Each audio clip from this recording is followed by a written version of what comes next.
Hello, everyone. Thank you for joining this breakout session, the SDGs, Turning Good Intentions into Good Practice. My name is Kaori Shigiya, and I am Senior Specialist focusing on the SDGs at the PRI. I am very excited to be joined by two speakers today. Alexandre Gazzotti, ESG Analyst at Itaú Asset Management, based in Brazil, who can give insight from listed equity and fixed income perspective. And James Magor, Director Responsible Investment at Actis, based in the UK, who can provide insight from a private equity perspective. First slide, please. In terms of our agenda today, I will begin by presenting PRI's 5-part framework on investing with SDG outcomes. And then Alexandre will present how Itaú has started identifying outcomes of their investments, followed by James, who will explain how Actis has integrated outcome focus into their investment strategies.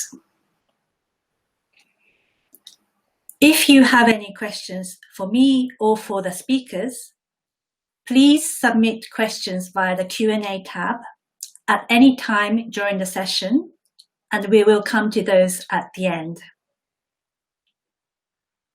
Next slide, please. In June, PRI published a report, Investing with SDG Outcomes, setting out the 5-part framework for investors who want to contribute to the SDGs. We will be providing the link to the report in the chat section.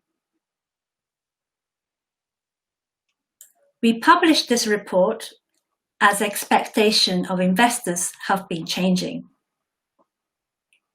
Issues such as human rights abuses, climate change, and inequality all threaten economies, investors' portfolios, and society, the world in which beneficiaries live.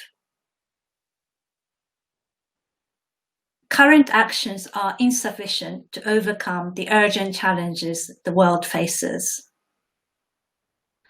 And the urgency to deliver on the SDGs has only been increased by the COVID-19 pandemic, with several governments recognizing that the SDGs can act as a guide to the global response. Next slide, please. As you can see from this graph, interest in SDGs by investors have been growing. Over 600 of PRI's reporting signatories mention that they have some investment activities focused on the SDGs, representing over 30% of our reporting signatories. Next slide, please. The SDGs represent a shift in perspective from what do external factors like the environmental and social issues affect your portfolio to how does my portfolio affect the external world. And these are related because of the feedback loop. There is a continuous feedback cycle between ESG risks and opportunities and SDG-aligned outcomes. ESG issues create risks and opportunities for investors whose actions shape outcomes on the world, which then feed back into portfolios in the form of ESG risks and opportunities. For example, investments that increase health outcomes lead to healthy workforce and better economic growth, which in turn lead to better portfolio performance. Conversely, investments that exacerbate inequalities will increase social unrest and uncertainty which can lead to increased volatility in portfolio performance. Therefore, focusing on SDG-aligned outcomes can feed back into portfolio performance and into the resilience of the financial system itself. Next slide, please. So, what are other benefits of focusing on outcomes? A focus on outcomes allows investors to understand the risks and opportunities that are likely to exist in the transition to an SDG-aligned world. Investors can also, A, identify opportunities, such as through changes to business models across supply chains and through new products and services. B, prepare for and respond to legal and regulatory developments. C, protect their reputation and license to operate, particularly in the event of negative outcomes from investments. D, consider materiality over longer-term horizons to include transition risks, tail risks, and financial system risks. And finally, meet institutional commitments to global goals, including those based on clients' or beneficiaries' preferences, and communicate on progress towards meeting those objectives. Next slide, please. And PRI's view is that to support meeting the SDGs, investors must understand how they can increase the positive and decrease the negative outcomes arising from their actions. Next slide, please. The PRI proposes a 5-part framework for investors who wish to contribute towards meeting the SDGs. Part 1 is about investors identifying and understanding the unintended outcomes of their investments. This assessment involves identifying positive and negative real-world outcomes related to investees' operations, products, and services. Part 2 sees investors setting policies and targets, moving from identifying and understanding unintended outcomes towards taking intentional steps to improving them. In Part 3, investor takes action to improve those outcomes and measure and report on progress against the target set. Part 4, recognizing that individual investor cannot achieve the SDGs alone. This part is about working collectively with other players in the financial system, whether collaborating with other investors or working with other financial system participants, such as credit rating agencies, index providers, proxy advisors, banks, insurers, and multilateral financial institutions. Finally, Part 5 recognizes that financial system alone cannot achieve the SDGs. So Part 5 is about collaborating with other broader stakeholders, including businesses, governments, academia, NGOs, consumers, citizens, and the media, at national, regional, or global level. It is our view that investors have key levers to shape outcomes in the world, to increase the positive and decrease negative outcomes. The key levers investors can use include capital allocation decisions, stewardship of investees, and engagement with policymakers and key stakeholders.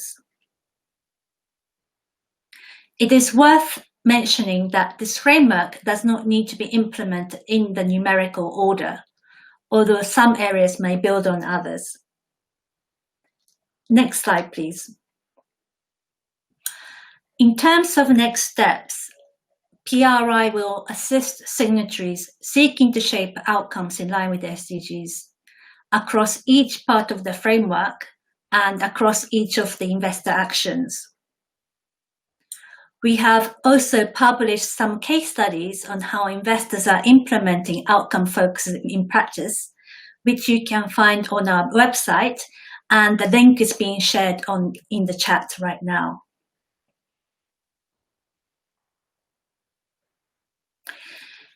Now I would like to ask Alexandre to explain how Itaú Asset Management is implementing part 1 of the framework, identifying outcomes. Alexandre, if you could first give a brief introduction to Itaú Asset Management and the areas of your work, please, before explaining about identifying outcomes. Alexandre. Thank you, Kaori. I would like to thank you, Kaori, and the PRI for the invitation. My name is Alexandre Gazzotti. I am the ESG analyst at Itaú Asset Management, focused on equities and fixed income. Itaú Asset Management is the largest private investment manager in Brazil, with around $150 billion under management. Well, at Itaú Asset Management, we believe that ESG factors can have a material impact on the assets in which we invest. Consequently, ESG integration is an integral part of our investment process and all asset classes and managed portfolios. We believe investors can have a crucial role in achieving the SDGs, while also benefiting from investment opportunities associated with the goals. Despite having an ESG integration method in place and having a formal governance on RI, shaping outcomes in line with the SDGs is a new frontier for Itaú Asset Management. In 2020, the journey to better comprehend invested companies' impact led us to begin the development of an impact assessment model, which is now used to measure the impact of portfolio companies, allowing an additional X to the traditional risk and return. The first input of the model is identifying the company revenue from products and services that contributes to the SDGs as a percentage of the total revenue from the company. The next step is to focus on impact classification.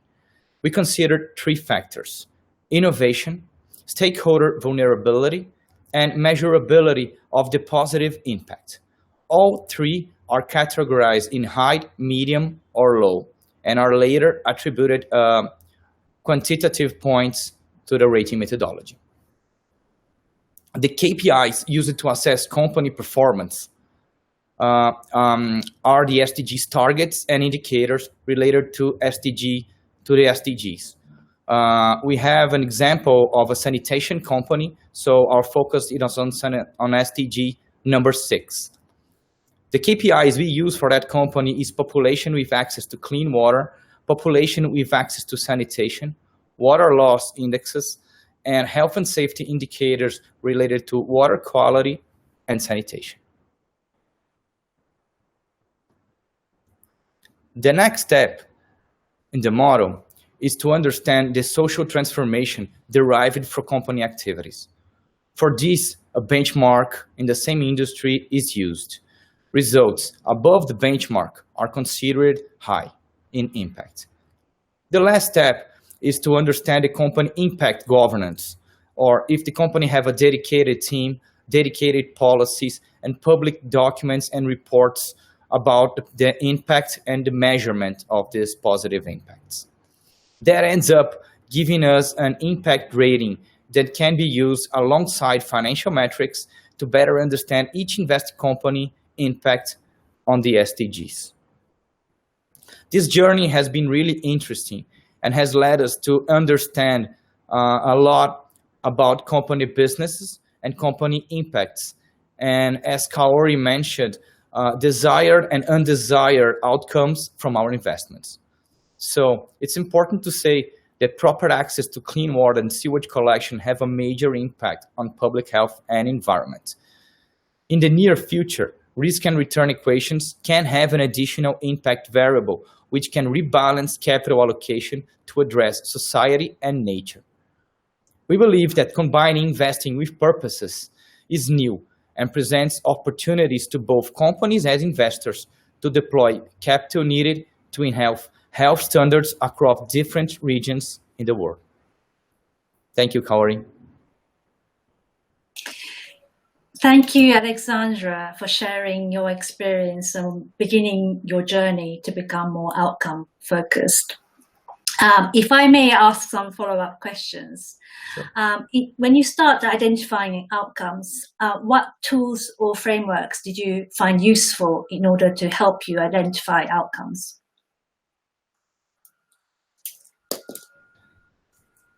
Thank you, Kaori. We use the SDGs targets and indicators and the SDGs as a whole and the PRI framework for mapping outcomes. Thank you. Great. And did you identify negative as well as positive outcomes? Yes, that is part of the model. We also have controversy products line in the model and overall controversies, where we try to map undesired negative outcomes or revenue from that company that comes from controversial products and services. And you mentioned that it's been very interesting to understand the outcomes of your investments.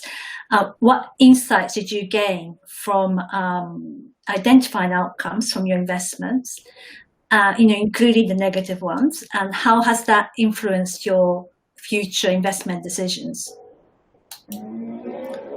Thank you. Well, this is a model that has been rolled out in 2020, so we are still analyzing companies, but I believe that most impact that has been worth mentioning is a positive impact from a sanitation company that we have made that focus on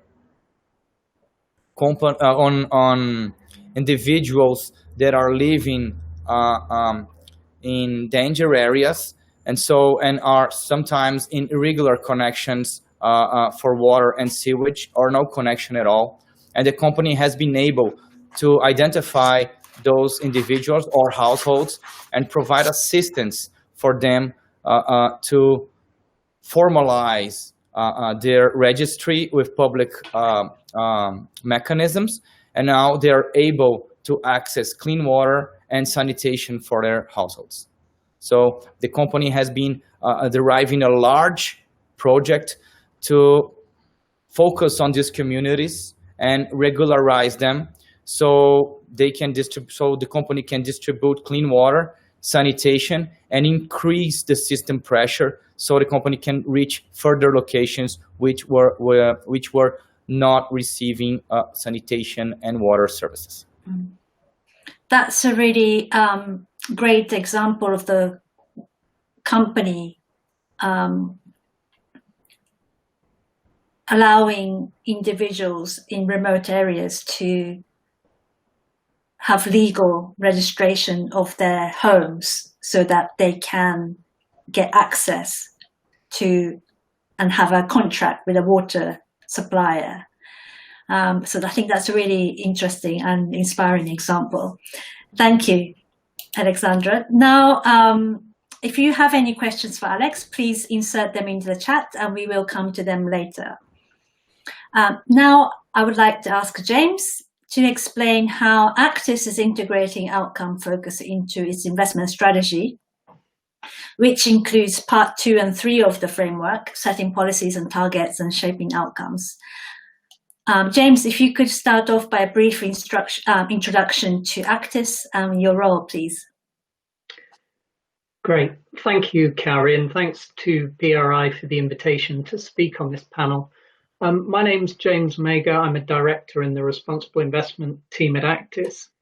Actis is the leading hard assets investor in the growth markets of Asia, Africa, and Latin America. Since inception, we've committed $3 billion to investments in 13 countries across Latin America and the Americas.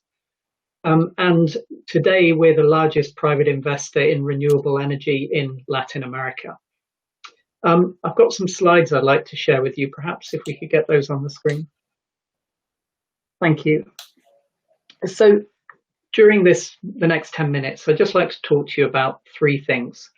How leadership and an authentic strategy at the Actis platform level leads to good investment decision making in the underlying funds, which generates measurable positive outcomes for people and the planet. So starting with the Actis platform and the key components of an authentic top-down approach. The first and most important component is leadership. We believe that investing responsibly creates businesses that are better able to deliver environmental and social benefits, and ultimately more valuable when we come to sell them. At Actis, we call this values drive value. As a firm, we signal our intentionality and our belief that values drive value to our investors and our peers through our affiliations and our memberships, such as PRI, but also we've been a founding signatory of the IFC operating principles for impact management. We're also proud that the positive outcomes that we've achieved have been recognized externally through various impact awards. The second component at Actis are the resources. We have a 4-person full-time responsible investment team with over 50 years experience in the sector. But crucially, all the employees at Actis are aligned and incentivized to deliver positive outcomes through the investments. The RI team that I sit in, we're the specialists, we're a dedicated resource, but all of the firm help to develop and implement our approach. Our approach also helps us to attract and retain talent at the firm and also in the management teams at our companies. As people today think more carefully about how they achieve fulfillment from their careers. And lastly, clarity of strategy. All of our investments are made with the intention to deliver measurable positive outcomes. We don't have some products where we choose to apply our values and some where we choose not to. We believe that all of our funds are contributing solutions to sustainability challenges. This is the part of the strategy for every fund, and it's also part of how we create value in our investments. Moving to investment decision making, mitigating negative outcomes and intentionally targeting positive outcomes is integrated throughout our investment process. We ensure each investment aligns with the fund's overall impact strategy, how the company or the project will contribute to solutions and to the corresponding SDGs. We identify how, during our ownership period, the company will grow and become more valuable. Become more valuable both to society, but also become more valuable to a future buyer. Now, as we've seen during the COVID pandemic, the social value of a business and shareholder value are more closely correlated than ever.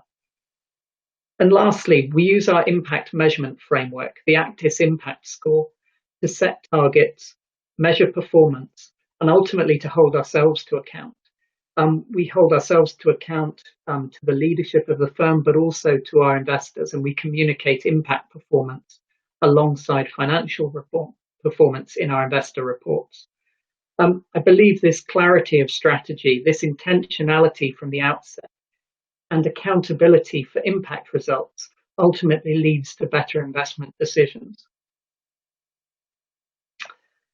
And lastly, once we've made an investment, we manage that investment for both financial return and positive outcomes. We don't look backwards retrospectively at the outcomes that materialized as a result of our investment. We actively engage with management teams. We monitor impact performance throughout our ownership, and we measure positive outcomes using the Actis Impact Score alongside our financial returns. And looking on the right-hand side of the screen, looking at Actis in Mexico, for example, our power companies, these companies create jobs. They promote diversity and inclusion. They invest in the low carbon transition. And importantly, we try to ensure a just transition by investing in social development of communities living near our assets. By way of example, three of our power companies currently operating in Mexico, Atlas, Savvy, and Zuma, they have 3.5 gigawatts of power generation capacity, but also they've invested over $1.5 million in local community development. So just to finish, hopefully just these quick run through these slides has demonstrated how we integrate outcomes throughout the firm. How at Actis, we believe that leadership and an authentic strategy leads to good investment decision making, which generates measurable positive outcomes. Thanks, Kaori.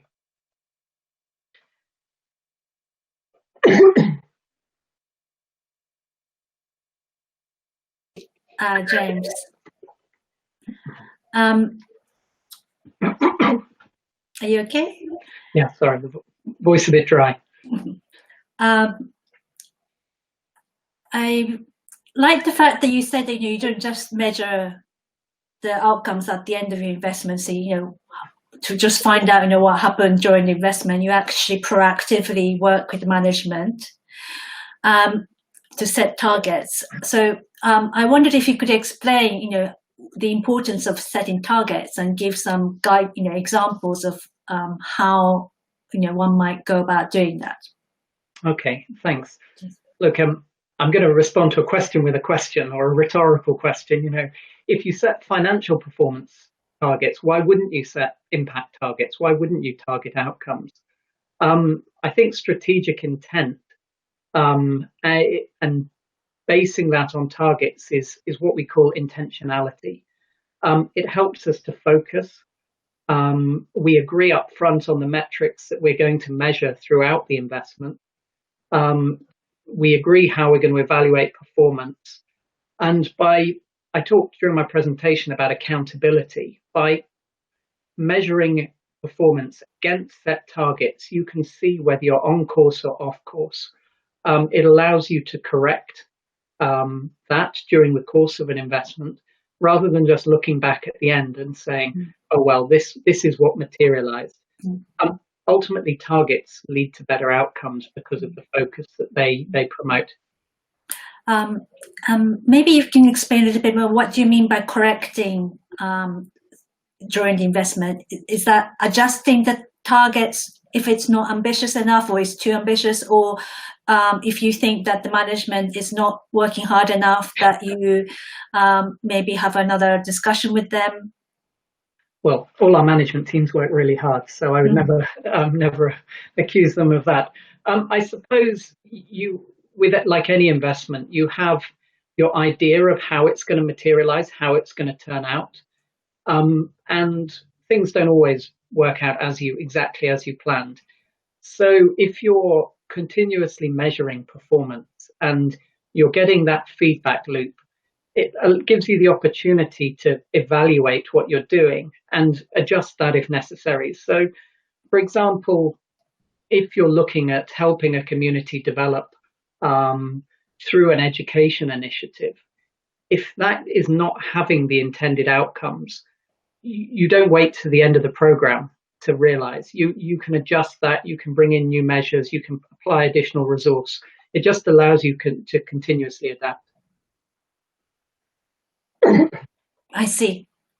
And I think you alluded to it, but maybe you could explain further. How do you practically increase the positive outcomes and decrease negative outcomes in your portfolio?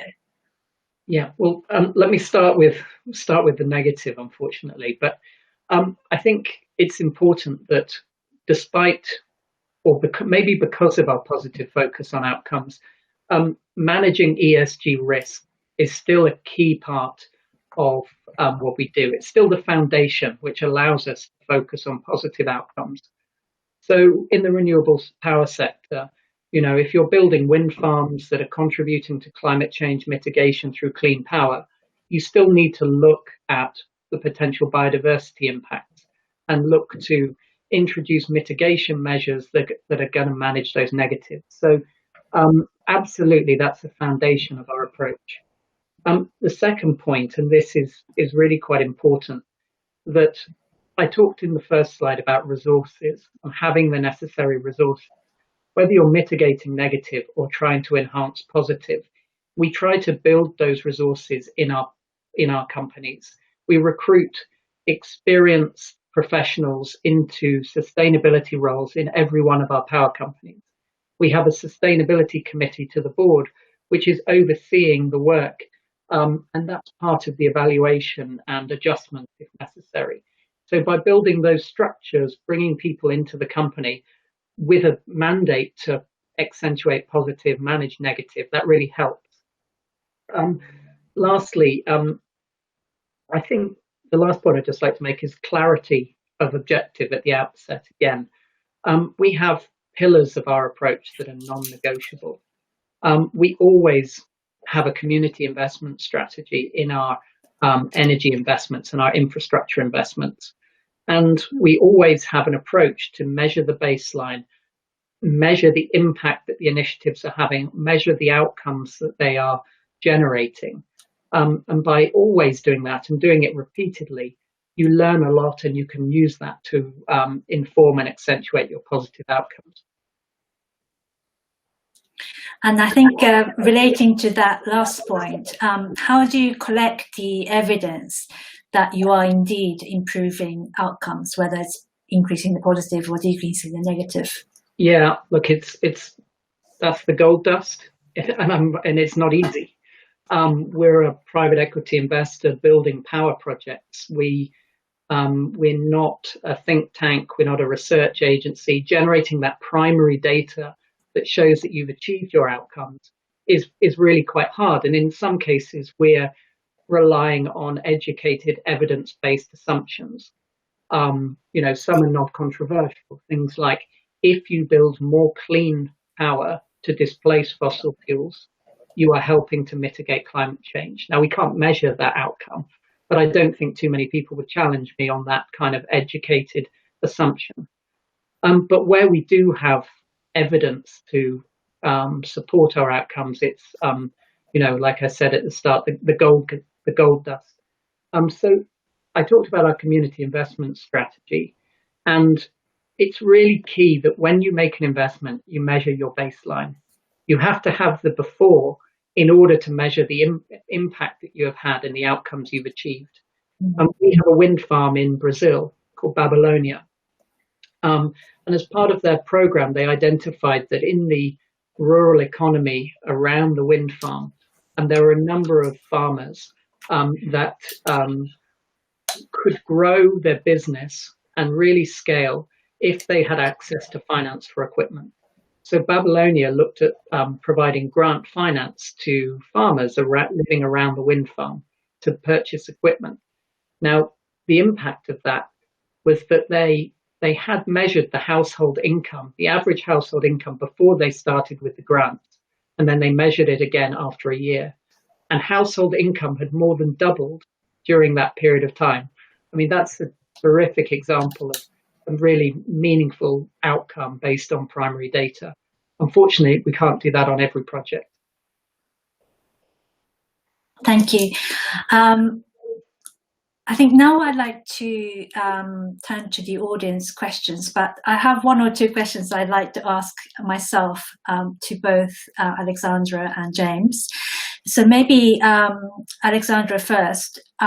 What is the one key challenge that you faced when you were identifying outcomes that you can share with us? Thank you, Kaori.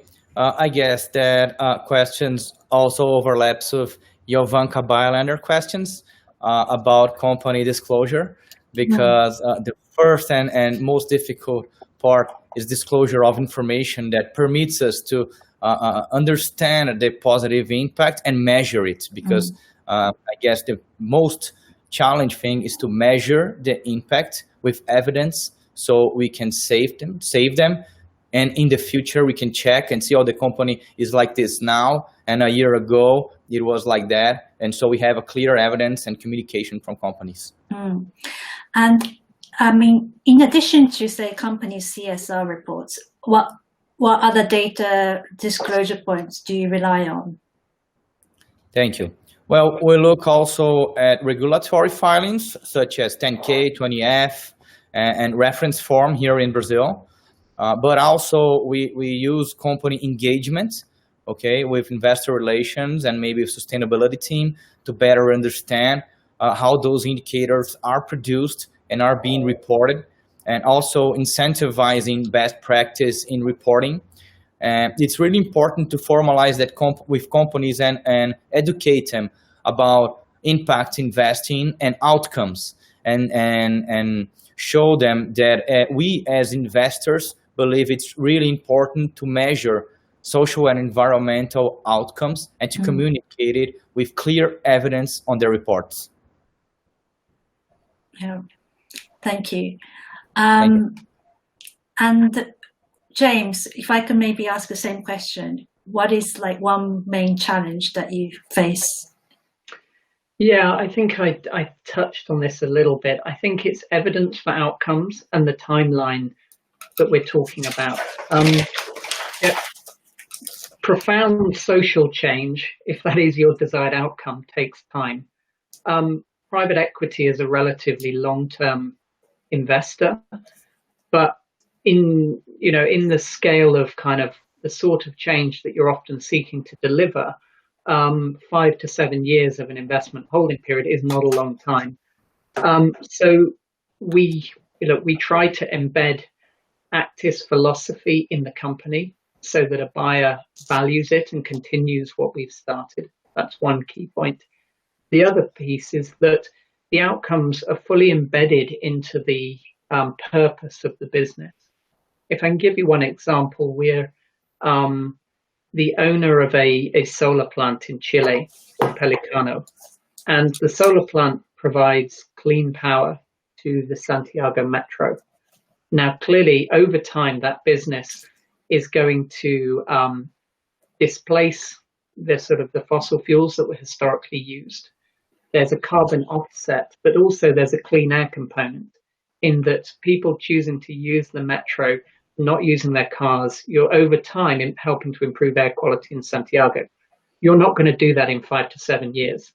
Yeah, you're not going to measure that in 5 to 7 years. So you're trying to make assumptions on that. But I think we all believe that those are the outcomes that will be achieved. Okay, thank you. So turning onto one of the questions from the audience, maybe I can ask Alexandre. So SDG, you mentioned that you use SDG indicators and targets. And there was a question from the audience says that the SDG indicators are very broad. How do you get the company level data to fit in those indicators? That is a great question and a great challenge. Some sectors and industries are harder and some are easier. For example, the example that I used, sanitation. Well, the sanitation industry have a pretty straightforward indicators according to the SDGs, which is total water treated or sewage treated and total distributed clean water. So companies do report that not only to the market, but also to the regulators. And they also report a number of people they attend in each state and municipality. And so that information for the sanitation industry in Brazil, and I guess around the world, it's easier to obtain and easy to compare, and we have formal evidence. But when you go to consumer goods, technology, we tend to lack disclosure from companies, and the SDGs also start to be more broad about it. So that's a harder part. So we have to try to understand what are the indicators trying to obtain from the companies, and we try to establish indicators that the companies might have, and if they don't, we look to the companies, we get in touch with them, and make an engagement, as I previously mentioned, and try to educate the company about the importance of producing this sort of data to investors and disclosing it appropriately. Thank you so much. And another one from the same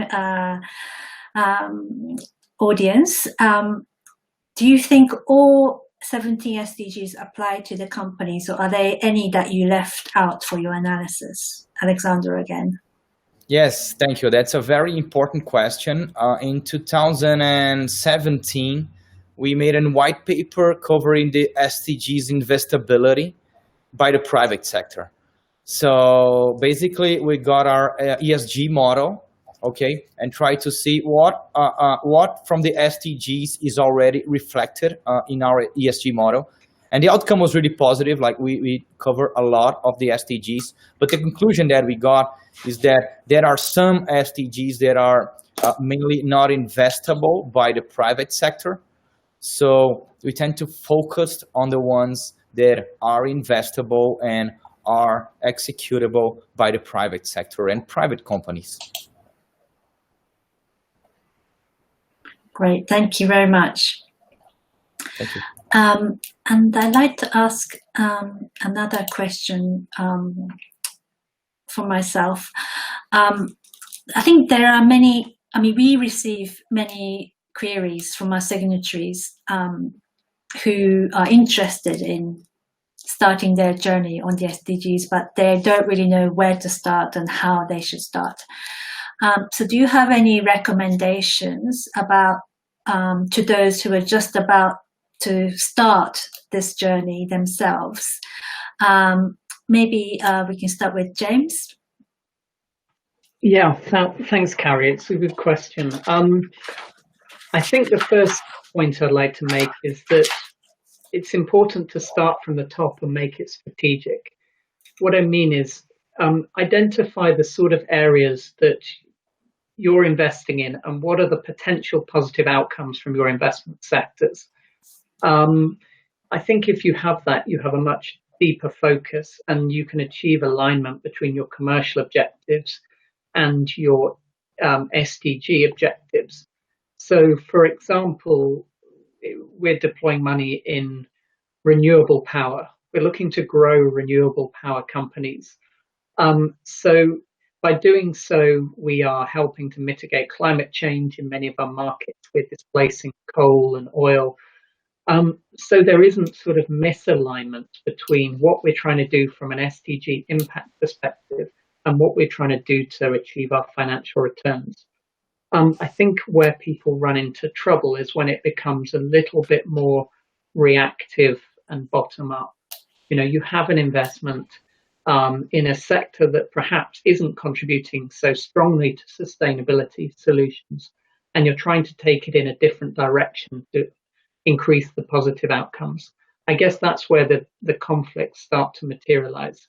So the more it's embedded from the top, the more it's part of the fund strategy, the easier it is to achieve your outcomes.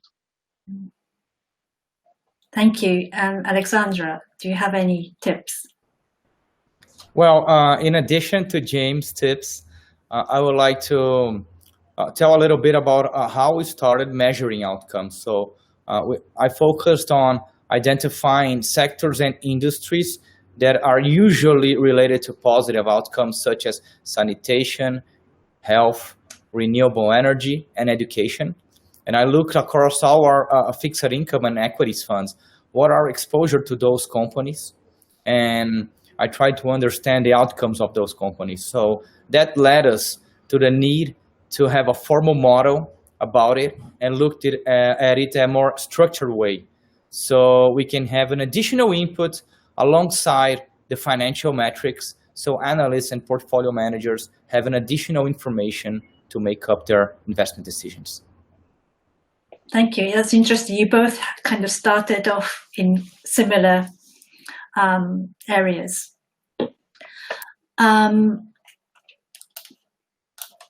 Let me go back to the Q&A from the audience. I think it's following on from the other question. Which SDG do you consider is not investable from the private sector?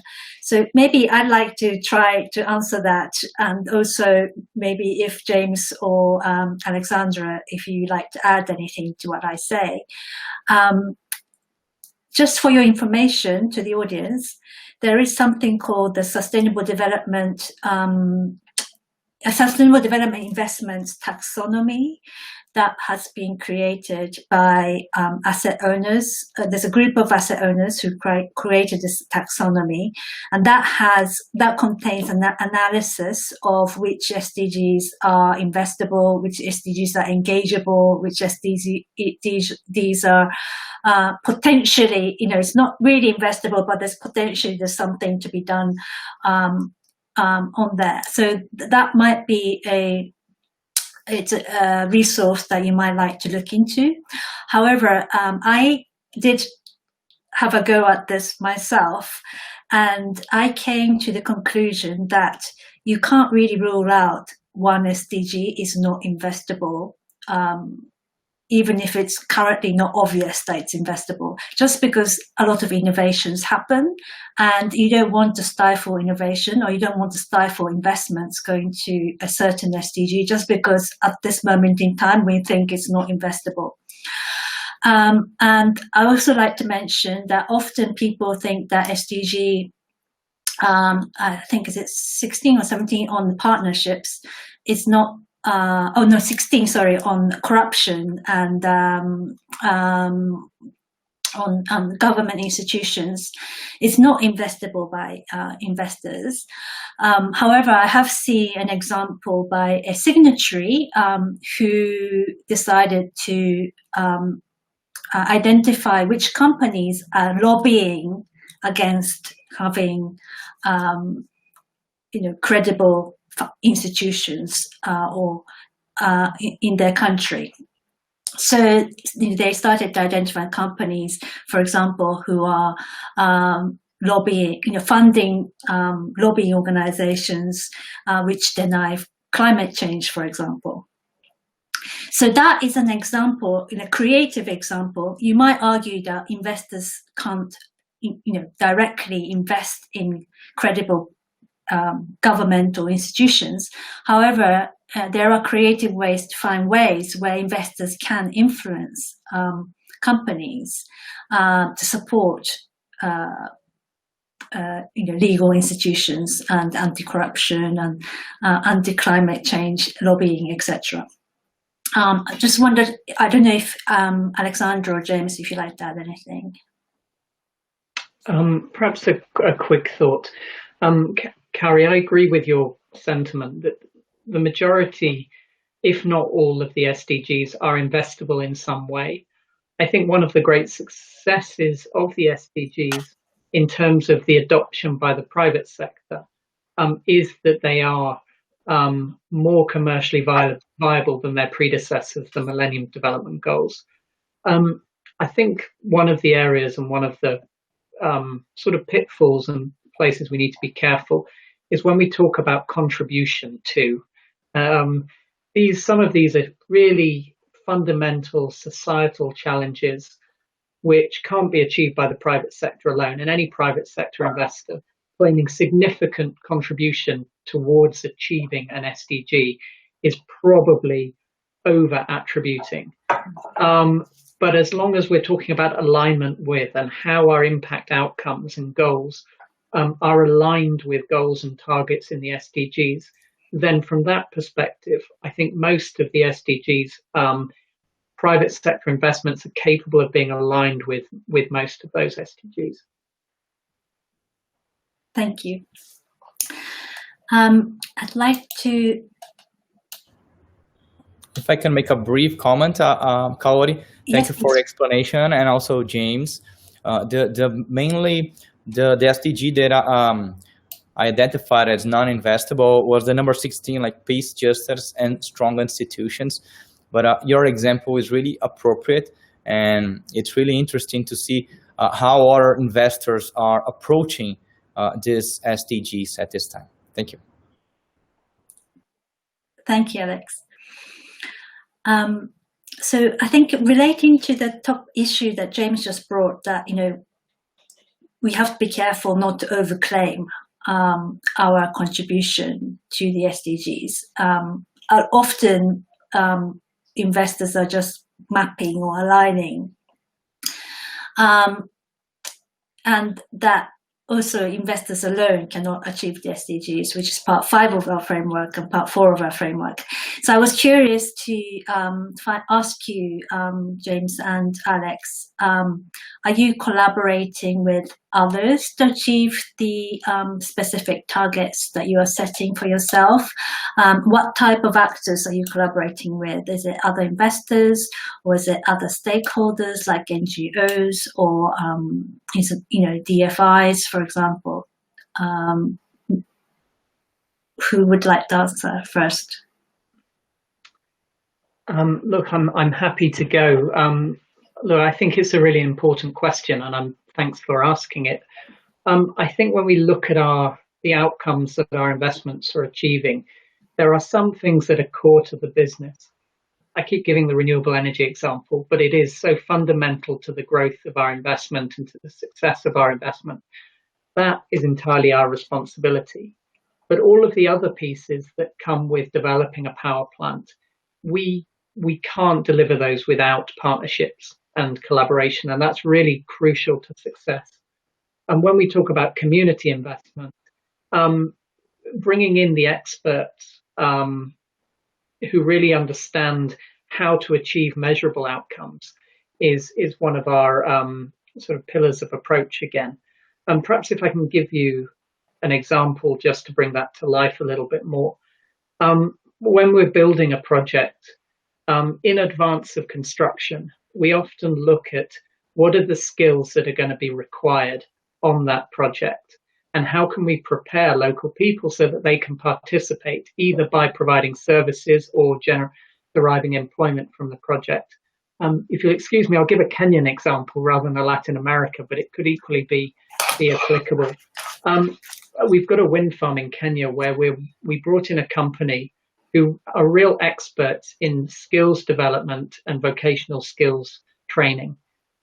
And they carried out a really great training program with young people from the community around the wind farm. Most of these were Maasai, indigenous Maasai, equipping them with the skills that made them employable by the contractor when they came to build the project, which meant that they were able to derive a lot of benefits from this project that we were building. It created really great outcomes. Not only that, they achieved a recognized qualification, which enabled them to then gain employment on other projects around Kenya and increase their earning potential, moving them from unskilled to semi-skilled. Now, clearly, a private equity investor in the power sector cannot achieve that.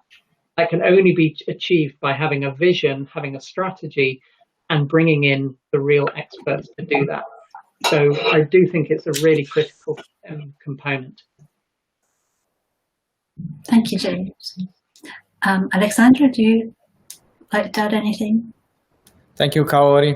Well, at this time, we have no formal goals about it. We are identifying outcomes and trying to analyze all companies and provide those outcomes and a measurement of them and our impact rating to portfolio managers and analysts.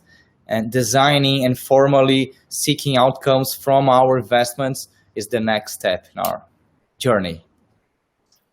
Okay, thank you. And there's a question, new question coming up. So what are the requirements for reporting on SDGs? I assume for the investors to report on the SDGs rather than the company. Do you have any advice on how to report your, I guess, institution's contribution to the SDGs? Maybe if I could ask James first, please. Yeah, we use the SDGs as part of our target setting to align our targets with a particular SDG. We also use the SDGs as a common language and a common framework that our investors can understand. It's really important that when we're communicating the outcomes that we have to our investors, that we do so in a way that's very accessible, that allows comparison between different investments within a fund and also different investments across different funds. So as well as our impact scoring framework, we use the SDGs to sort of signal intent and demonstrate the areas where we think we're contributing. And just last point on that, I think where the SDGs are used very well is exactly that, as targets. Where I've seen them perhaps misused is when people have got to the end of an investment and have looked back at what they've achieved and pointed out that it happened to align with a particular SDG. I think I've seen that kind of approach, which I consider to be misusing SDGs. But when they're used as targets to signal intent, I think that's really the most powerful use. I think that's a really important point to distinguish. That's still like mapping your investments to the SDGs post the facts, and that you didn't actually contribute to make any difference yourself. So I think that's an important, point that we can make from, this session of actually we need to be outcome focused, and the investor must use its own levers, whether it's allocation decisions, engagement, or stewardship, to try to increase the positive and decrease the negative during the investment, intentionally. There is another question. What are your thoughts on the business case for using SDGs as a reporting framework versus other disclosure frameworks? Do either of you like to answer this question? Alex? I can add a little bit to that. Thank you, Kaori. Well, I believe there are different frameworks today, and as an ESG analyst, we look at all of them, and we see companies reporting in lots of different frameworks. I'm not going into details of the frameworks here, but it's my belief that those different frameworks have different set of goals, and they are trying to achieve different things. So basically, I believe that the SDGs are trying to reach outcomes, are focused on outcomes, and there are other frameworks that are focused on KPIs for transparency or dedicated to climate change. So I believe that all frameworks, they are important at this point in time, as Kaori said. I think that we are evolving fast, and we'll have something that is more like a taxonomy, I believe, in the future, and we will align them all. But at this time, it's important to keep an open mind and try to focus on the different frameworks that are around, because each one of them have each a set of goals. So I think it's important to not let any one of them be left behind. Thank you. Perhaps, Kaori, if you don't mind, just offer a thought on that as well. Sure. I agree with all that Alexandre said. My kind of one additional point is that on top of frameworks and quantitative analysis of outcomes and impact, it's really important that investors don't ignore the qualitative impact. The stories, the real richness of the impact that you're having. We're talking about people's lives, profound social change, about improving lives. And that can't always be truly communicated through a framework or a metric or boiled down to a data point. So whenever you're communicating impact, we always try to balance the framework side of it, the quantitative analysis, with what we call kind of the impact stories. I've heard an investor call it the richness of impact, reminding us why we're doing it. Try to make it as human and as accessible as possible. Yeah, that's very insightful point, that we're dealing with humans, that everything can't be reduced to a metric. I just wanted to touch base on the question from Jonathan Bailey. Would you agree that your investment process consciously seek to deliver non-pecuniary objectives? I think we've answered this. The answer is yes, because we are setting targets, in order to improve the environmental, social, real-world outcomes in the world, and not just financial outcomes. So I think the answer is yes to that question. I think we are now getting towards the end of the session. So I would really like to thank everyone for attending this session, and also especially to Alexandre and James for joining this as speakers. Thank you for watching, and please return to the content coming up on the live stream. You need to actually, I think, log out of this particular session to go back to the main live stream. So thank you very much for watching. Goodbye.